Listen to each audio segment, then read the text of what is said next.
Phoenix also expects an economic boost to hit the heart of downtown Phoenix in 2015. Mayor Stanton announced major party plans to Cronkite News earlier today. Here at the Arizona Wine Growers Festival at the farm, people are able to enjoy wine from all over the state of Arizona. As for football fans, there won't be a long wait for the mayor's formal announcement. He told Cronkite News that details of the party will be released soon. I'm here in Sun Devil Stadium, and as you can see, this is where a replica of the Territorial Cup sits. The real one is housed in Hayden Library. But House Speaker John Boehner says the Obama administration can't be trusted, and the only way to fix it is to scrap it. Despite the new proposed regulations on electronic cigarettes like this one, stores in the valley don't expect their business to be affected by it. And it looks like the Green Party is not an option in Arizona, at least for the time being. The group lost its automatic spot in Arizona ballots because it doesn't have enough registered voters now. Only 4 parties are guaranteed ballot slots next year: Democrats, Republicans, Libertarians, and the Americans Elect Party. The Green Party can become eligible again if it turns in 28,000 ballot signatures by next February. You can find them on walls and buildings all around the city of Phoenix, and while some may consider it art, it causes problems for the community. Graffiti reduces somebody's property value by 15%. So we want to keep the property economically vital. The Neighborhood Services Department is taking back control with their Graffiti Busters program. Using some of the latest technology like airless paint sprayers, the 18 staff members work 7 days a week to cover up the graffitis. However, it's not just a job for government employees. The program encourages community involvement. The Neighborhood Services Department provides tools and free training to residents who want to remove graffiti and blight, and they also encourage taking legal action. The number one deterrent is reporting somebody who's a vandal and making sure they're arrested and prosecution takes place. It might be a messy job, but the painters are happy to do it and provide peace of mind to the community. I'd like to see when I see a homeowner or a property owner with a smile on their face saying, "Thank you, hey, I was really afraid of the graffiti," and we make it disappear like it wasn't there. For JMC 330, I'm Jody Wilson.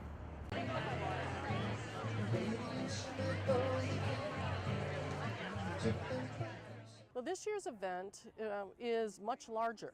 We had about 400 people coming into the event last year, and we had a lot of walk-ups. But this year, we're going to be well over 1,000 people to attend today, and wine lovers from all over the state. Not only did the annual wine festival at the farm in South Mountain attract wine lovers for the 5th year running, many winemakers were also here. We have winemakers from all over the state. I think we're up to 29 wineries that are here today.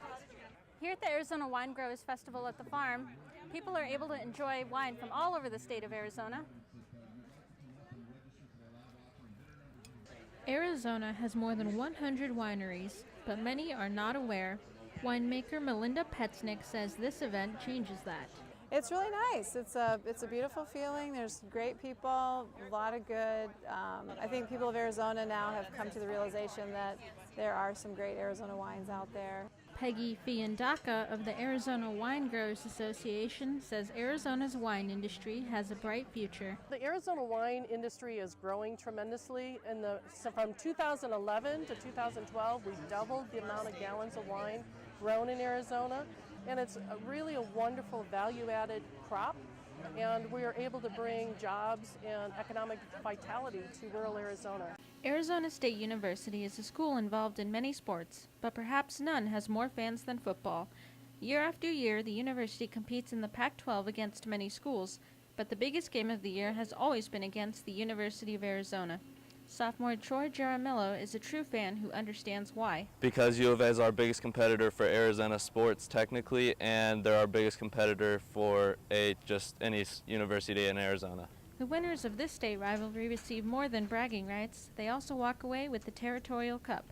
ASU archivist Rob Spindler says the history of the cup dates back to 1899. And it was awarded to the normal school for winning the league championship in that year. Back then, ASU was still known as the Tempe Normal School, and they defeated U of A 11-2 for the first Territorial Cup victory. Territorial Cup, an owl. The cup itself is made of silver plate over Britannia base metal and was purchased for $20 in 1899. I'm here in Sun Devil Stadium, and as you can see, this is where a replica of the Territorial Cup sits. The real one is housed in Hayden Library. This year, the Sun Devils defeated the Wildcats 58-21 in the 87th meeting between the two schools. Spindler says the cup is an important symbol not only for the rivalry, but also for Arizona history. The Cup symbolizes that great rivalry and our common heritage as institutions of higher education, beginning in the territory when the players had no helmets and barely had pads, long before there was air conditioning.